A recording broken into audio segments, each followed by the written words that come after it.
geológica da Terra, né, capítulo 4. Então, esse percurso aí, vamos falar um pouquinho ali sobre a estrutura geológica e também a idade da Terra, né? Quantos anos aí os cientistas, então, acham que tem aí aproximadamente, então, a Terra, né? Então, a idade da Terra, ela tem ali cerca de 4,6 bilhões de anos, né?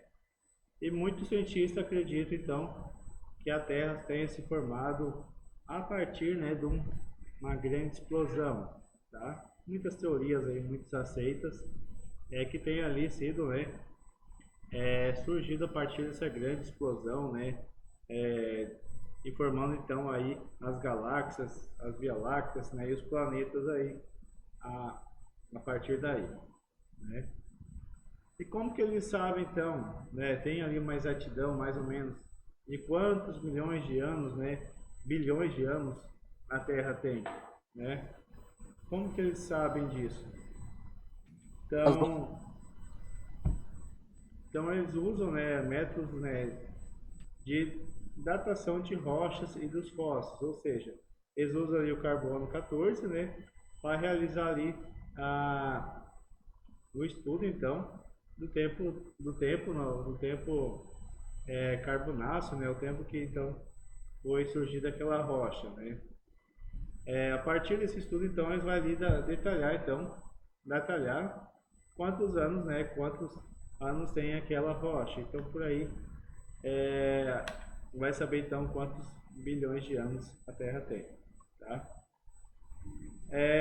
E esses anos geológicos, né, foram divididos, né, foram divididos então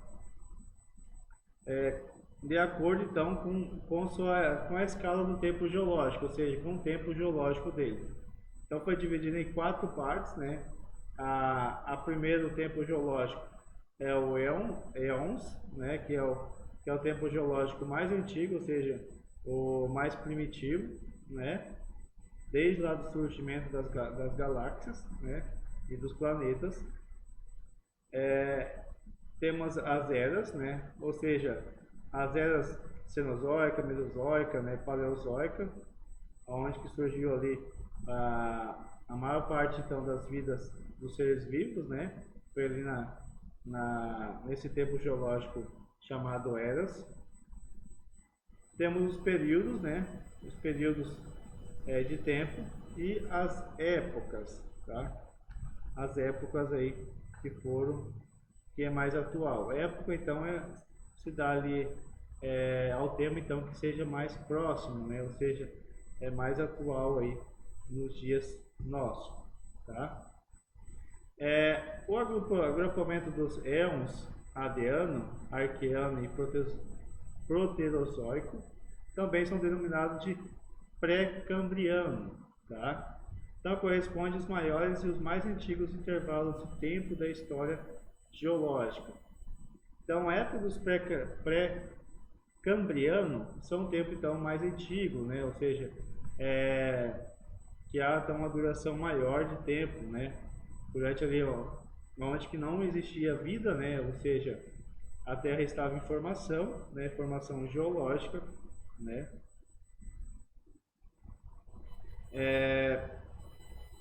Esses elos são identificados por meio do estudo de rochas que inicialmente formaram a crosta terrestre, né? Então, a formação geológica aí que formou ali a crosta terrestre.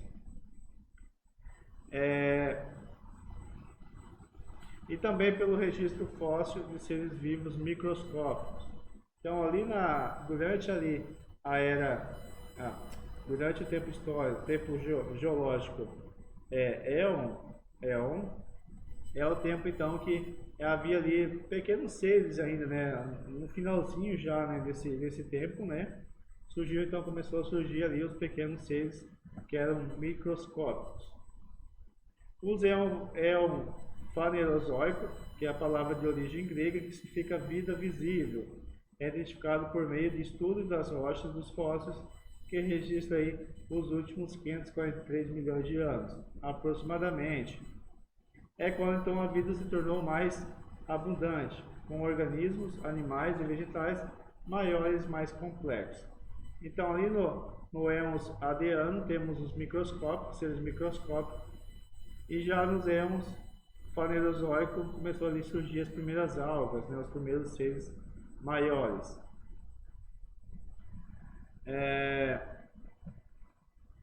E esse último Éon aí é dividido então em 3 eras, né, que nós vai ali estudar. Então, é dividido em 3 eras, tá? E elas são então denominadas ali por tempo, então, pelo seu tempo histórico. A primeira, então, é a Paleozoica, que vem então da palavra grega que significa vida antiga. Então, Paleozoica significa vida antiga, tá? No qual o ambiente terrestre foi então ocupado por plantas. Então, ali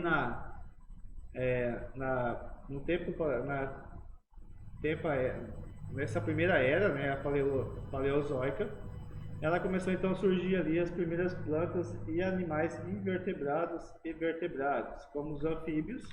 Então, os anfíbios são os seres mais antigos aí, né, do planeta Terra, que viviam predominantemente aí na água, né, e os continentes formavam um único bloco, denominado a Pangeia. Então, durante essa época, né, durante essa era, os continentes estavam então todos unidos, chamados também de Pangeia, e os seres vivos viviam então ali primeiramente então na água, né? Já na era Mesozoica, que a palavra origem grega que significa vida intermediária, ou seja, a partir daí os seres vivos começaram a sair das águas para os continentes, para a terra firme, né?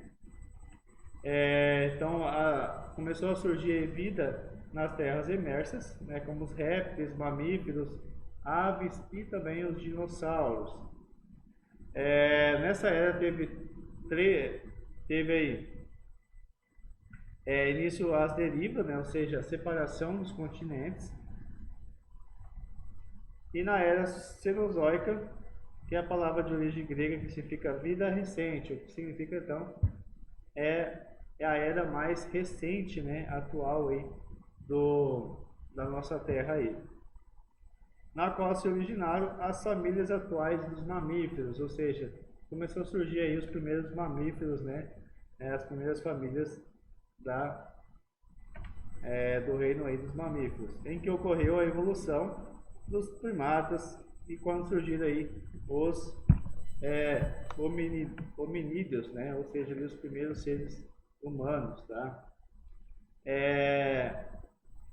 Na era Cenozoica começou a surgir então as primeiras cadeias de montanhas, né? Ou seja, as cadeias a Cordilheira dos Andes, as montanhas rochosas, a Cordilheira dos Himalaia, né? Do Himalaia. Então, são durante então desse período aí, dessa era, perdão. E essas eras são divididas por sua vez em períodos destes, né? São períodos menores, sendo elas então chamadas de épocas, tá? Caracterizadas por diferentes eventos geológicos e biológicos, como você pode ver ali, né? Na página 37, né? Essas eras estão divididas aí em tempos mais atual, tá? Formação geológica mais atual. A estrutura geológica da Terra, né? Ela é caracterizada por uma série de camadas concêntricas, né, de raios crescentes, ou seja, de raios que vão aumentando ali, né, desde o seu núcleo, então raios pequenos e vão aumentando até na crosta terrestre. Então ela vai do centro da Terra, né, do núcleo, né, em seguida vai para o manto e para a parte externa, então temos ali a crosta terrestre. Então o raio da Terra ela é de cerca de 6.400 km, ou seja, todo o raio, né, o raio da Terra completo, né, é de cerca de 6.400 km, o que dificulta conhecer o seu interior e por isso é estudado então por meio, né, estuda ali por meio de ondas sísmicas, né. Então para vocês saberem ali um pouquinho a formação da Terra, né, interiorana, né, a parte interior, utiliza então os métodos por meio de onda sísmica, ou seja, por meio dos terremotos, para fazer então um estudo, tá? Esses tremores eles são causados pela movimentação das camadas internas, tá? Ou seja, cada camada interna da Terra tem ali sua divisória e com essa movimentação do manto ali, né, por conta da temperatura, né, ela vai ali se deslocando essas placas e fazendo os terremotos. Tá?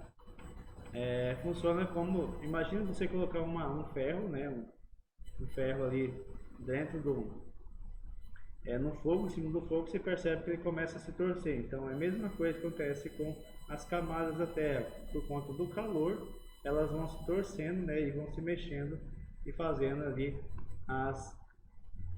os terremotos, né, esses abalos sísmicos. Tá?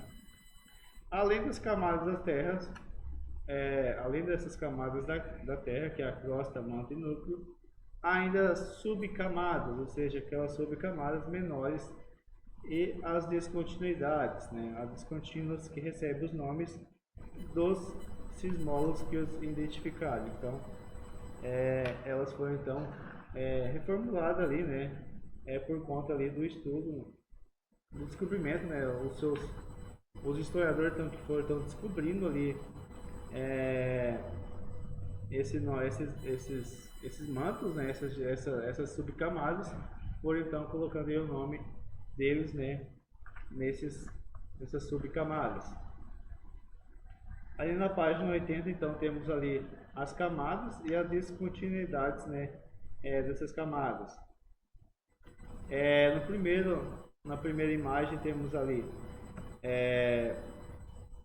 a primeira parte, né, a estrutura da Terra, né, que é a litosfera, que ela é formada pela crosta oceânica. E temos a crosta continental, que tem cerca de 30 km de profundidade, mas pode atingir até 70 km. Então, a crosta continental é a crosta então formada pelos continentes, né? E a crosta oceânica, em geral, tem entre 6 a 7 km. A crosta oceânica é aquela crosta abaixo do mar, né? Abaixo ali das profundezas do mar, que forma ali o fundo do mar. Tá? Dos oceanos. Então temos ali abaixo então ali da litosfera temos a astenosfera, né? A mesosfera, o núcleo externo e o núcleo interno. Tá?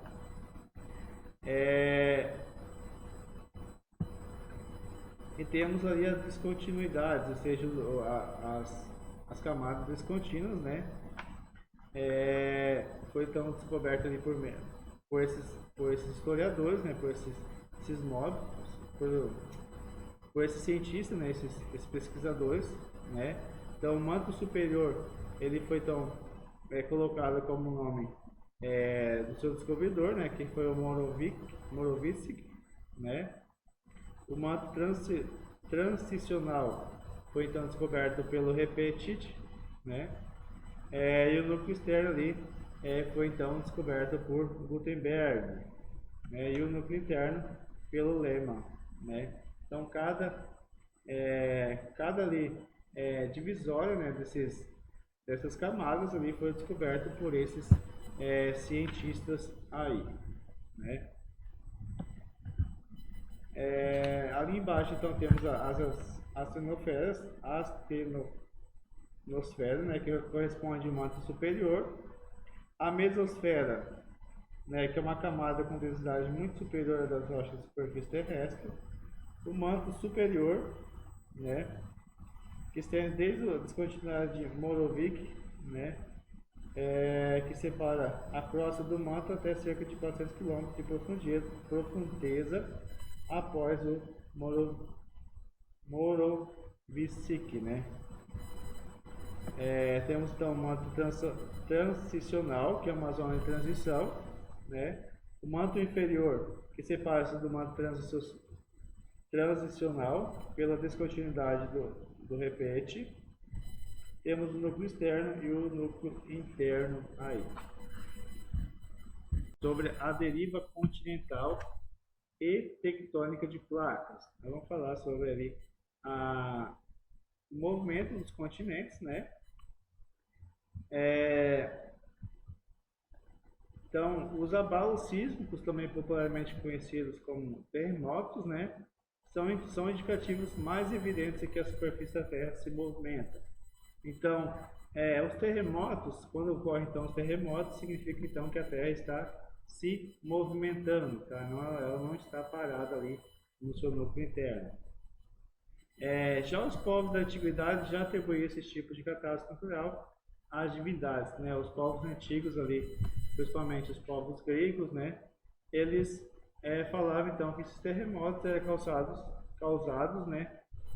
Por conta aí dos seus deuses, né? Por conta da fúria, principalmente do deus Poseidon, né? Que era o deus ali das catástrofes, né? Dos terremotos. Então, na verdade, esses abalos sísmicos resultam, então, como nós falamos lá, resulta do movimento contínuo aí, do núcleo da Terra, né, das placas tectônicas. Essa ideia de mobilidade das camadas, ou seja, essa movimentação das camadas, surgiu pela primeira vez em 1596. Né? Essa proposta foi dada pelo cartógrafo alemão chamado Abraham Ortelius, né? Então ele observou então que os mapas, né, desde os primeiros mapas, estavam ali em movimentação, ou seja, os continentes, né, e então ele começou a observar também que a costa do continente americano e a costa da África pareciam muito, né, em si, né, entre si. Então veio ali a primeira ideia que os continentes eram então emendados e depois eles se separaram, né? Se você for observar no mapa, você vai observar que o continente americano, né, América do Sul, ele encaixa perfeitamente ali no continente africano, tá?